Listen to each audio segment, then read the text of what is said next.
ஊட்டி வந்திருக்கோம் அவுட்டோரு. பசங்கள்லாம் ஆக்சுவலாக டைம் இப்போது 7:45 காலைல 4 மணிக்கு வந்து பொள்ளாச்சிலேருந்து. அது பார்த்திங்கன்னா பசங்க வந்து லைட்டு மாட்டிக்கிட்டு இருக்காங்க, குளிர் நடுக்கிட்டு இருக்காங்க.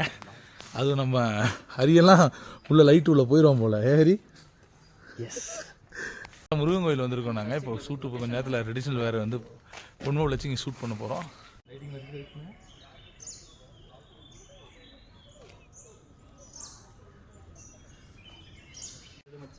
இங்கே ஒரு பெரிய கன்ஃபியூஷன் போயிட்டுருக்கு. ஆக்சுவலாக முருகர் வந்துருக்காரு. ஆமாம், மலேசியா முருகன்றாங்க. மலேசியா இல்லைடா, ஊட்டி முருகர்ரா. அடையாளம் ஆனந்தவன்லேருந்து வெளியே வந்தாச்சு. ஆக்சுவலாக மணி இப்போ 12 2 செஷன் ஃபோட்டோ ஷூட் முடிச்சுட்டு இப்போ வந்துட்டுனாக்கா லஞ்சா இல்லை டிஃபனான்னு தெரியல முடிச்சுட்டு வெளியே. இப்போ கார் பெயிட் பார்க்கிங் காருக்கு போயிட்டுருக்கோம். கார் எடுத்து அடுத்த லொக்கேஷன் வந்து கிளம்பணும்.